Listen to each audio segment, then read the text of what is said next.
The new paradigm, as the Steelworkers Union sees it today, was actually first proposed by Walter Reuther in the 1950s, long before the word globalization ever rolled off the tongue of an American businessman. His view of the world was a broad one.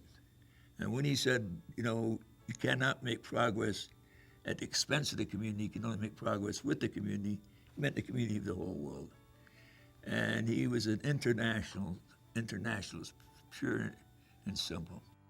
I think today, if he saw the globalization, he would know it was here to stay. But I think what he would be doing is trying to sort of tame globalization, to pay attention to the disruptions that globalization, not try to stop it, but try to modify it, so that globalization had to take into account the damage it does. The steelworkers are not alone in responding strategically and effectively to this new reality. SEIU, for example, is responding to that trend in the healthcare industry. All these hospital chains are buying up one another. You're going to have an industry with a handful of hospital chains. They are essentially creating a national healthcare union within SEIU that will focus all of their resources on being able to respond to these economic forces in the healthcare industry. Take the Detroit Free Press, Detroit News here. They're part of a large conglomerate, huge newspaper chain. They can take on a union in the city of Detroit, have vast resources to support them in doing that, make an object lesson of them, and use that to discipline the rest of their workers across the country. That kind of economic and, quite frankly, political concentration is a challenge that many unions are trying to figure out how to deal with.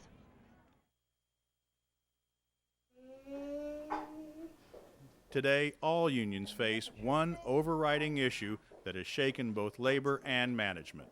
It's health care. When we talk about health care, if it was up to the company, we would not have health care. And the union is in there fighting for us all the time.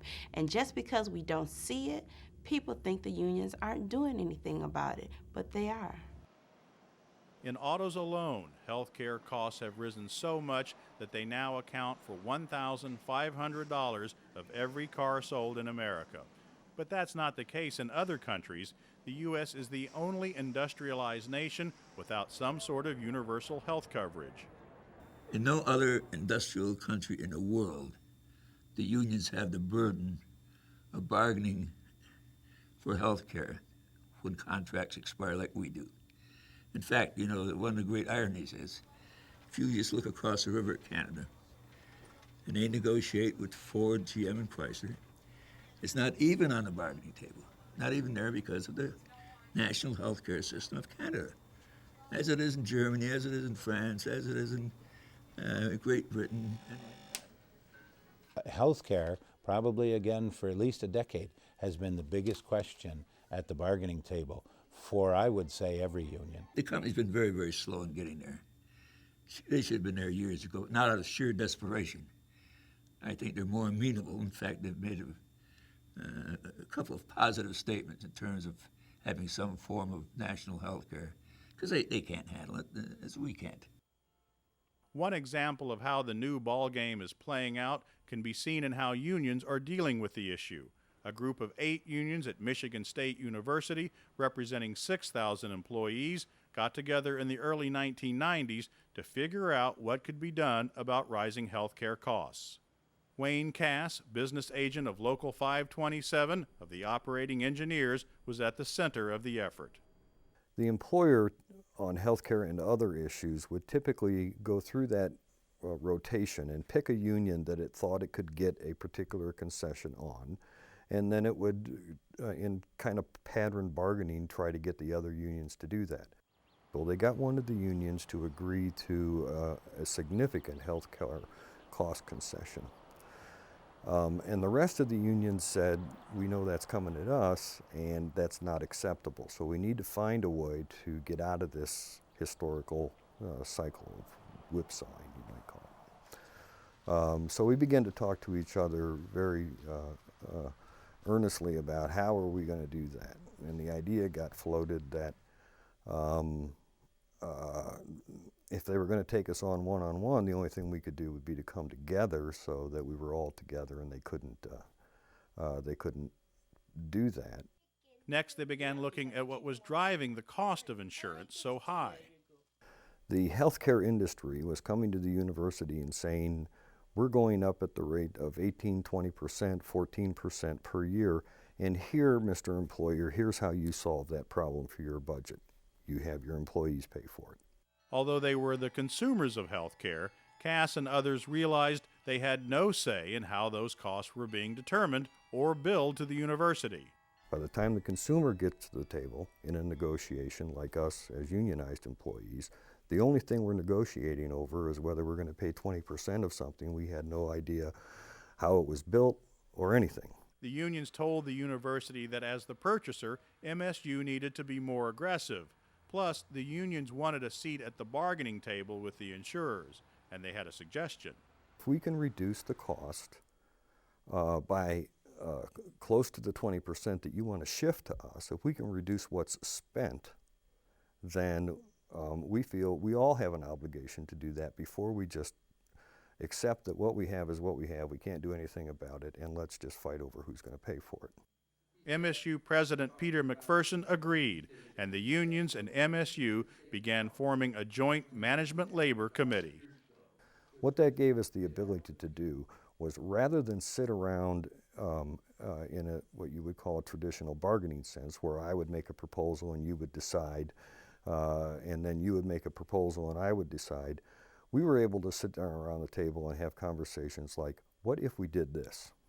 What if we talked to the insurance company about changing this thing or that thing? Or what if we asked them to prove the assertion they're making that the utilization in this area is driving this cost at this high? What if we challenge them on that? The committee required insurers to prove their numbers. They began treating vendors as competitors. Some were eliminated. Drug purchases were carved out into another program.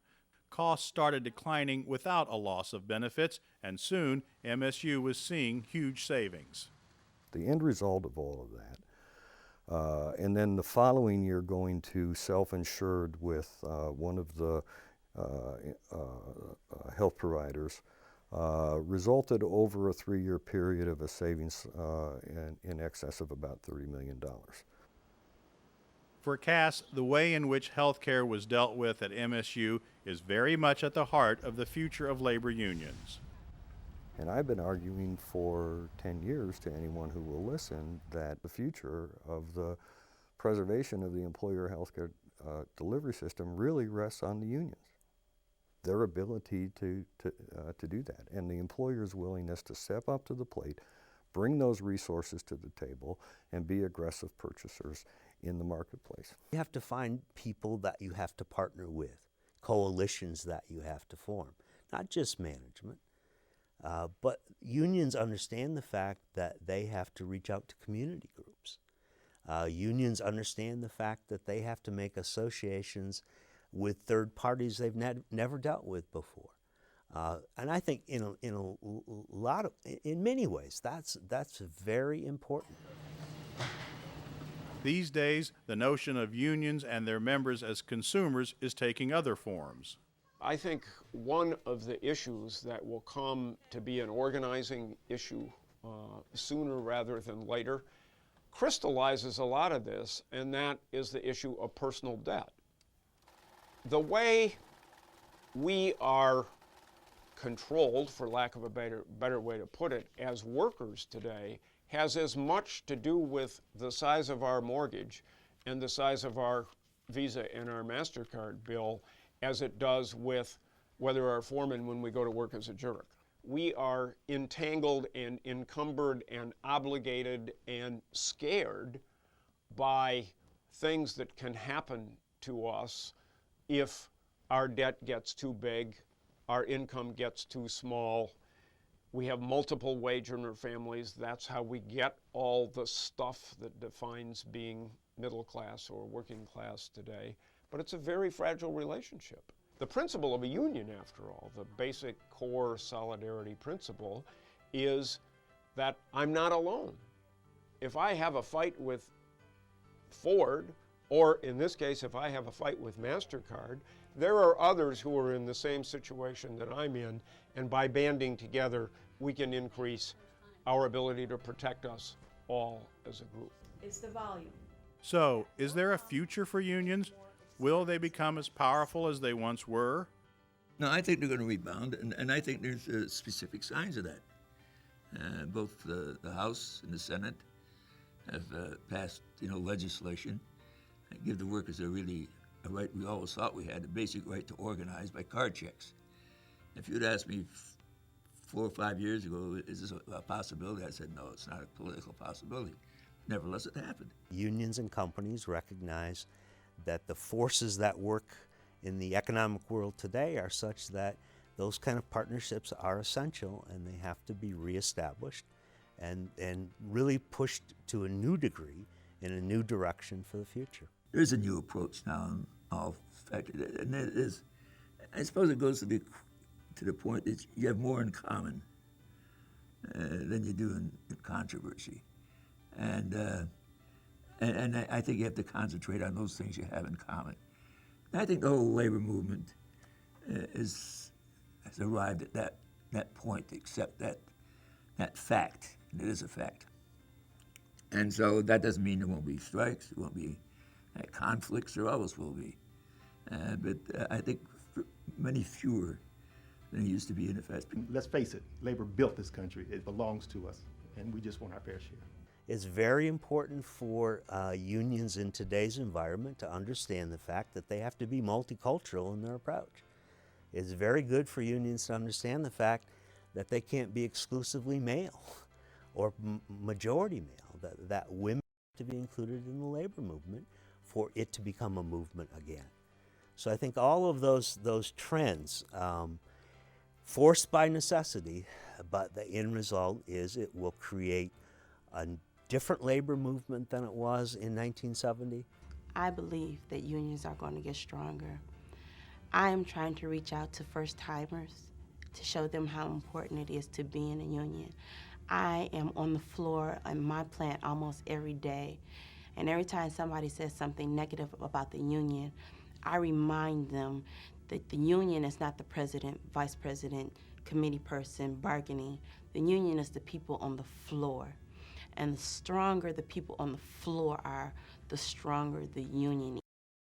The survival of the union is dependent upon the survival of the company. And it seems like a pretty elementary proposition that the union can't survive unless the company survives, and we can't prosper unless the company prospers. It's not higher economics, it's common sense. It took us a long time to find out.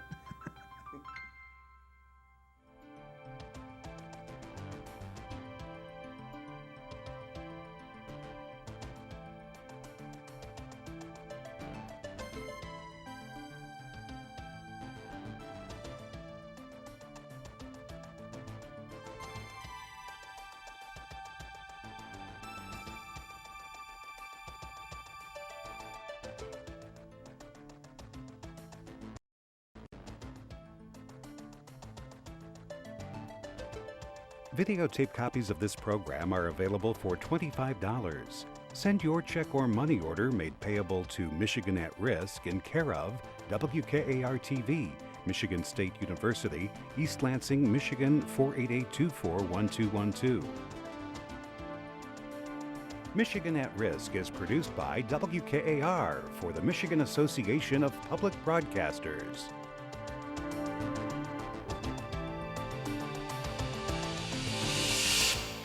Michigan at Risk is made possible in part by a grant from the Michigan Association of Public Broadcasters Statewide Program Fund.